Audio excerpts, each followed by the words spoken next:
Morning, everyone. Welcome to our Thursday morning express meditation. Um, so yeah, we're in this we're doing our meditations on the non-virtues or the 10 non-virtues in the context of karma. And karma is quite complex, quite difficult. Um, it's a subtle phenomenon. So until we're close to enlightenment or enlightened, we're not really going to understand karma completely, but I think we can conceptually um, put it together, and we have to start somewhere. So, um, and I was thinking, conventionally, we kind of understand it at a very superficial level. And if we think about like non-virtues in our Western modern culture, we have things like uh, in our law system where we have like murder, then we have like manslaughter, we have um I don't know, first degree, second degree. I don't know. There's shades of gray of the non-virtue of killing. Um so I think we kind of get it. So I think we can we approach it in that aspect of trying to understand it because the point is when we understand karma, then we stop producing the negative karma. We only produce positive karma because we understand the inner workings and how it forms and grows and um,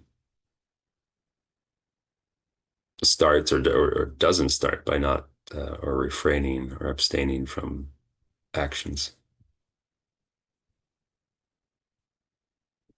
So anyway, just wanted to put a little context to that today. But um, so we'll meditate today on lying. It's this not telling the truth through our words, and then we'll probably also touch on the non-virtue of divisive speech.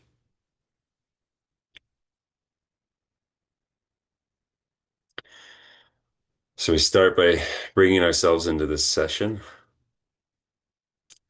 calming the mind, bringing our attention inward,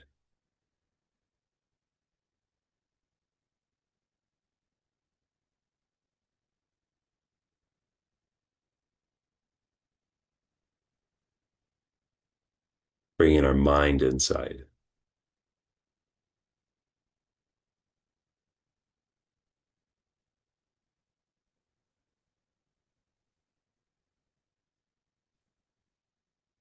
and just letting go of anything that we were doing before our session.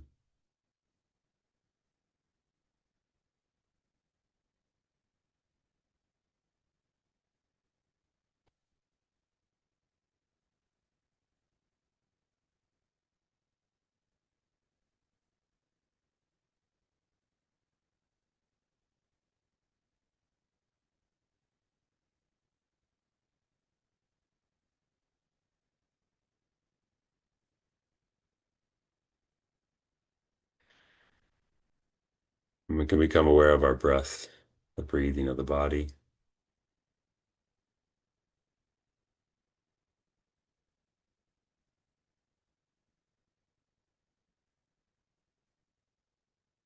And we just watch our breath for a moment.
And then when we think about our motivation, why are we meditating?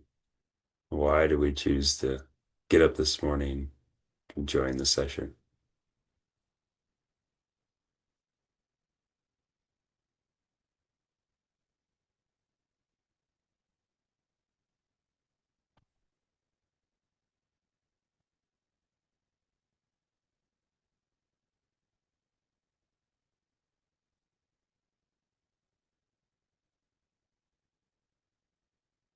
And there might be lots of reasons.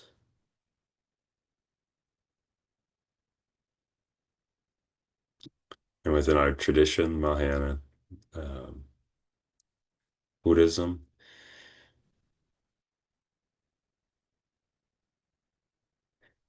you could kind of say to benefit, to be of benefit.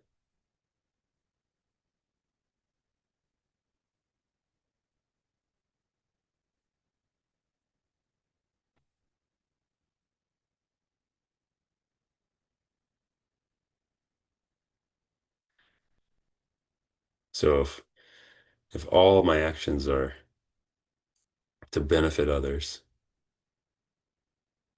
then I'm only creating virtue. And I'm not creating any non-virtue. And I'm certainly not harming anyone.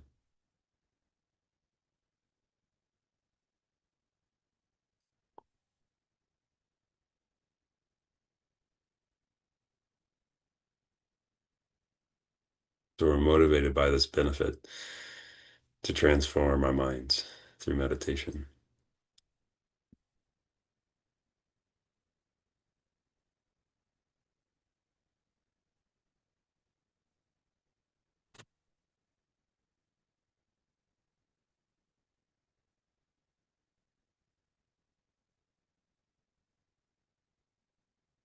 And to do that, we need to be aware. We need to observe our behavior and ensure that we don't perform any of the non-virtues.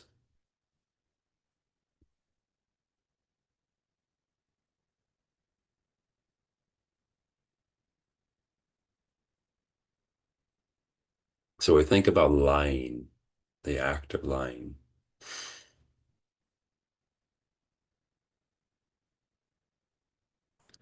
and how the karma is created.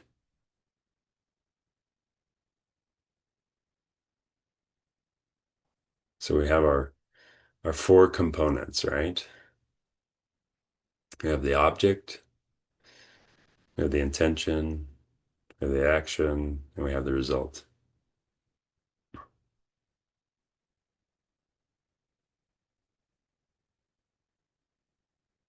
So there has to be another person.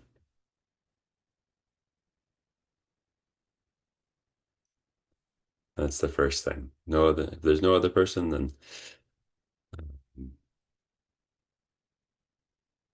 there's no object, there's nothing, there's no karma, negative karma to create. And then there, you have to have an intention.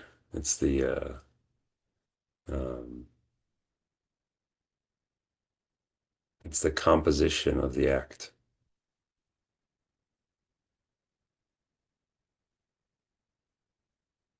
So in this intention, we have discrimination. So it's this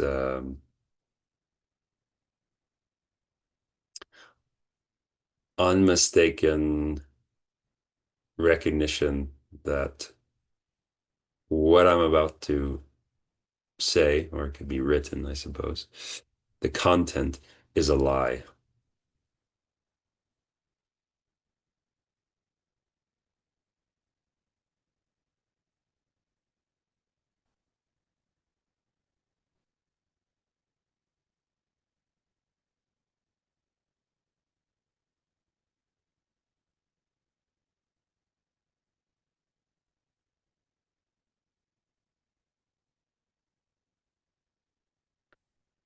So you can imagine it'd be like um, going out into your yard grabbing a rock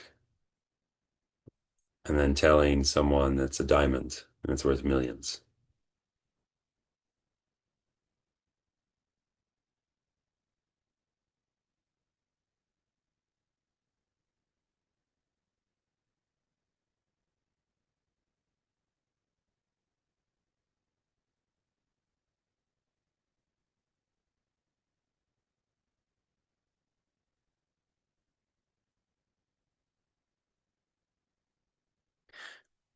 And then you have to look at your motive. What's your motive? It's the full intent to deceive.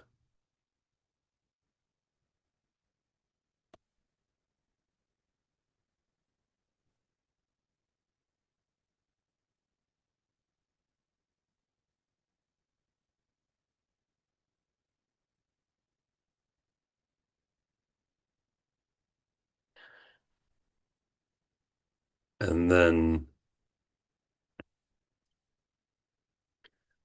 when you're doing this, when you're deceiving the other person about this fake diamond,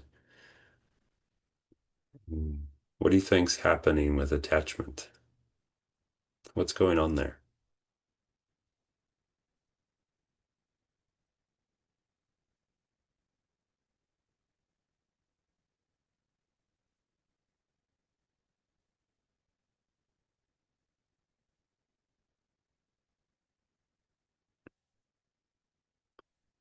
Is it the fact that you're um, telling someone a lie because uh, you want to obtain something you desire?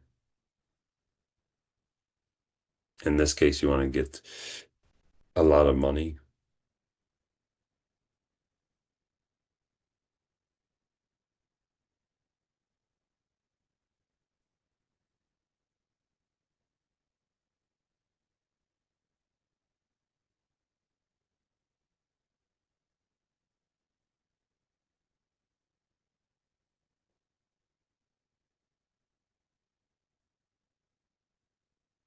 Or what about telling a lie with anger behind?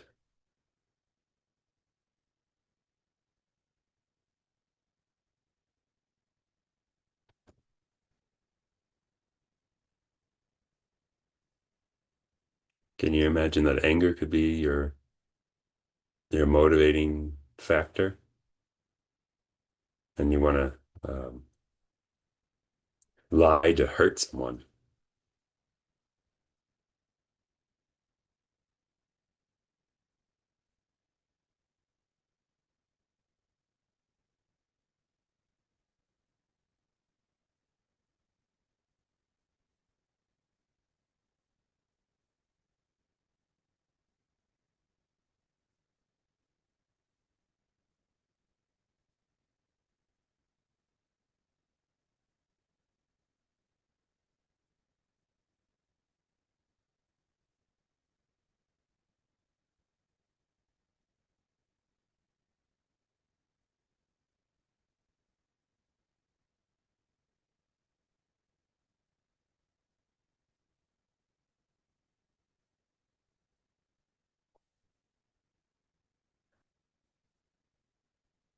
Or what about ignorance? What if ignorance is your um, motivation or your delusion around the reason you're telling a lie? This one's a bit tricky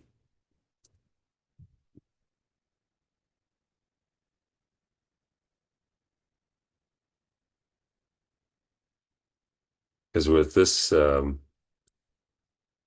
ignorance, you're lying. You know you're lying, but you're ignorant um,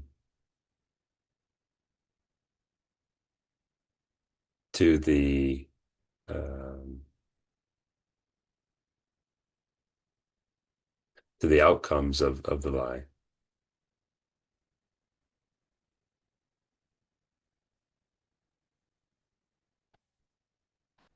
It's kind of like convincing yourself that in this case, it's okay to lie. Maybe it's kind of like a white lie.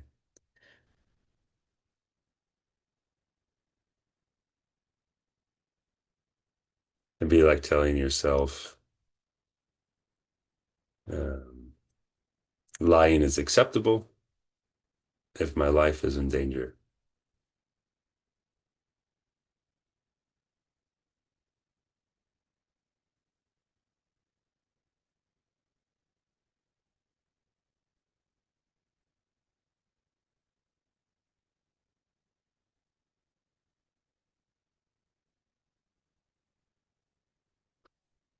So these motives, these emotions get tied up into the lie, don't they? Make it a bit more complex.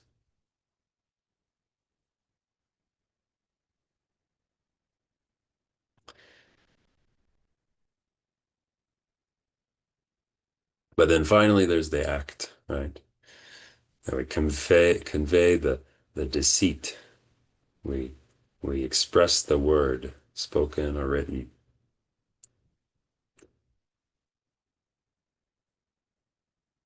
or maybe we're even silent to convey the lie.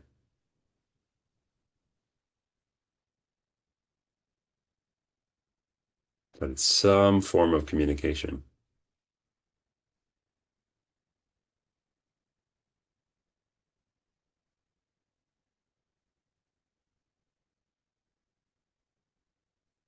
So that's the action. That's the conveying the lie. Um, Telling someone that the stone is a diamond.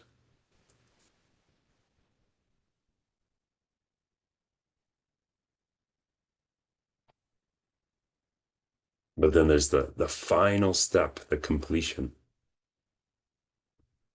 And that's when the other person understands or believes your lie.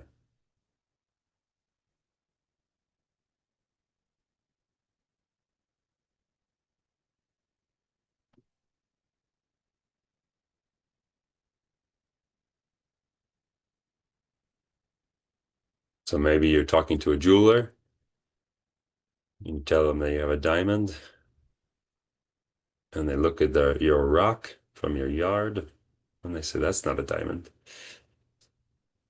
So then the lie doesn't become a complete karma. Is there still uh, negative karma, negative intention there? Absolutely.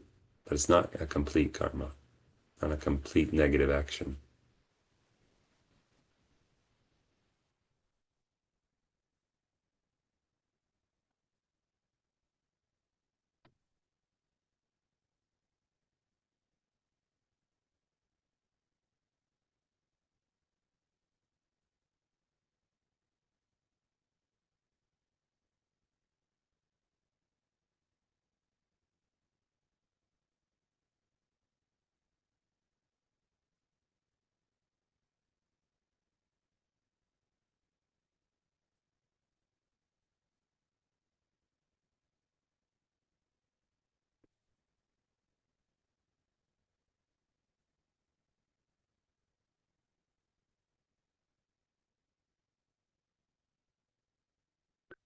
So that's the non-virtue of lying and how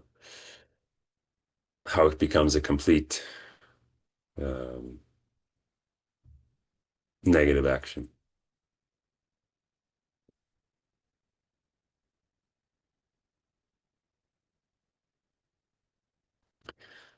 And then we have the non-virtue of divisive speech.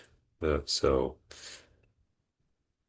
with divisive speech, we have the object, we have the two or more people who share a relationship. They could be friends, relatives, be a social group or a community.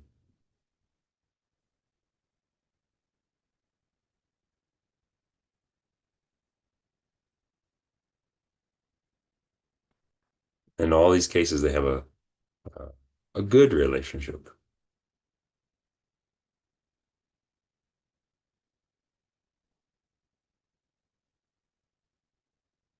And divisive speech would be intended to damage the relationship, to separate them, to divide them.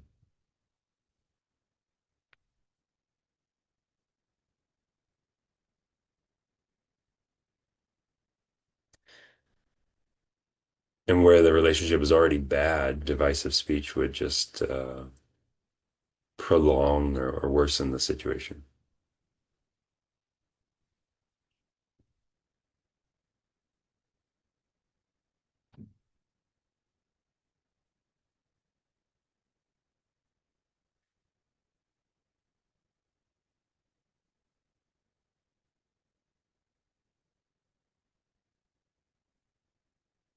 So what's the intention look like?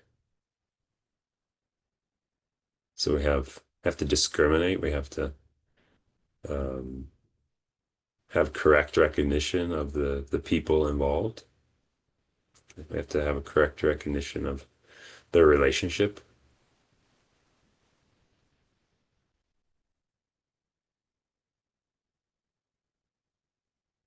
And then what about the motive? What's the motive here?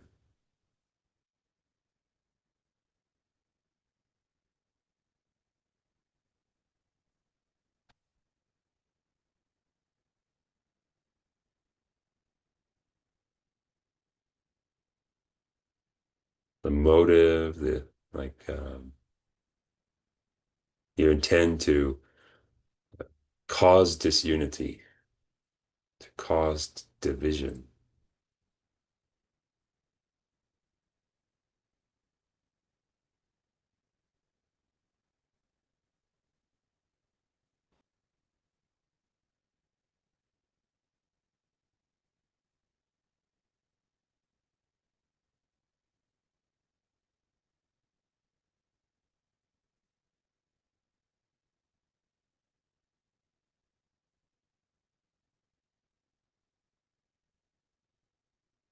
And then, there could be um, delusions behind this that are kind of driving this intention. Could be attachment, could be anger, ignorance.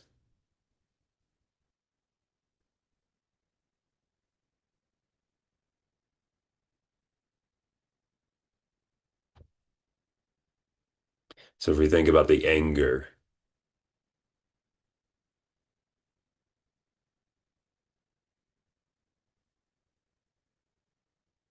could be to hurt a group by damaging the relationship, seeking to divide, to conquer.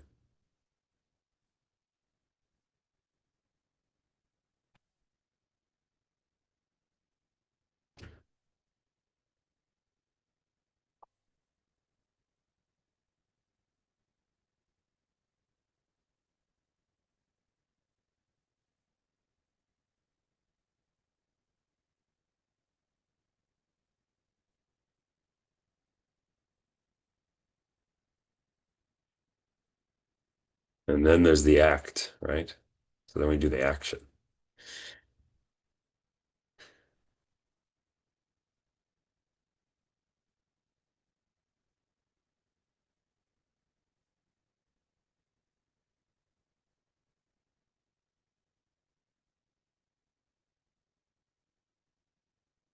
So in the act, we um, convey a message with the intention to deceive, to divide, to cause harm to the relationship of this group, of this community, of the couple.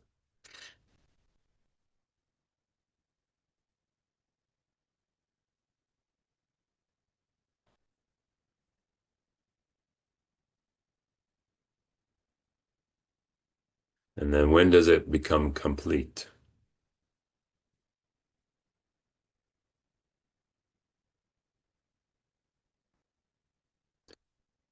So after conveying the message, then it becomes complete when those involved, They understand, they believe what you tell them.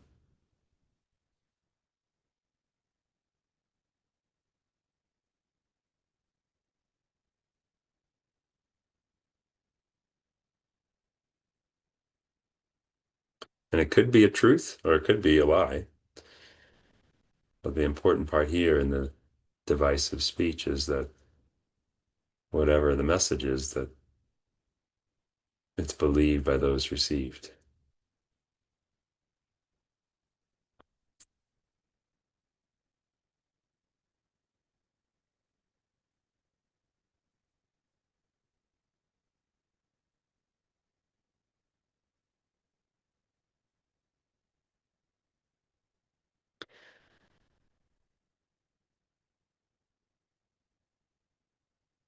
So take a moment now and think about this. We have the object, we have our intention, we have our action, and we have the completion.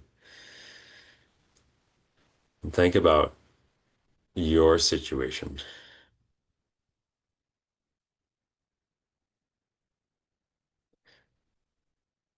and when you do things during the day.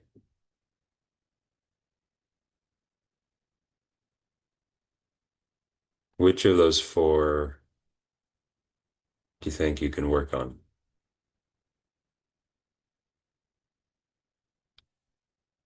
The object, unless you're uh, in isolation completely, you can't do much about.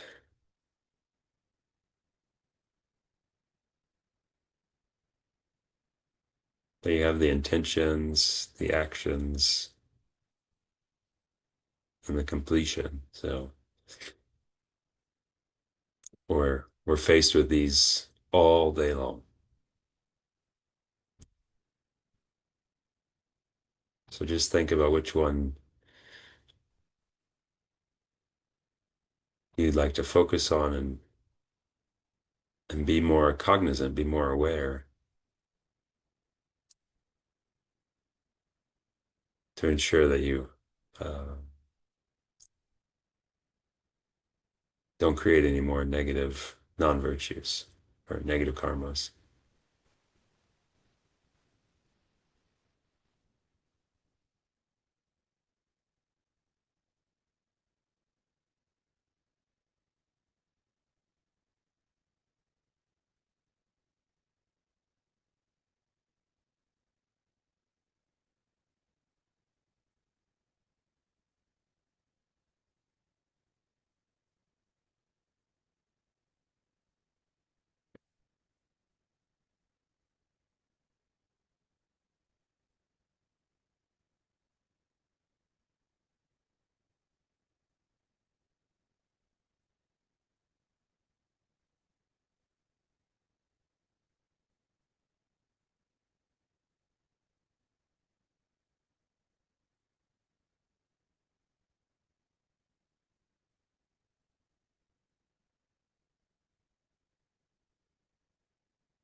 So we can dedicate all the merits for all our contemplations, thinking about non-virtues, and we can dedicate our effort to all those that have recently passed, all those that are sick, ill, recovering from illness,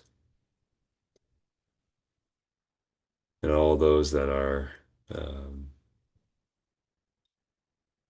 preparing for uh,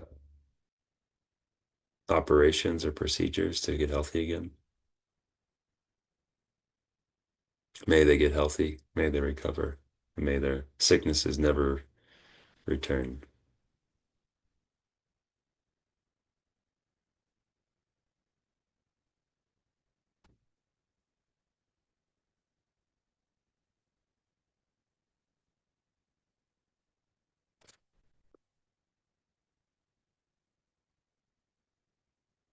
Thank you, everyone.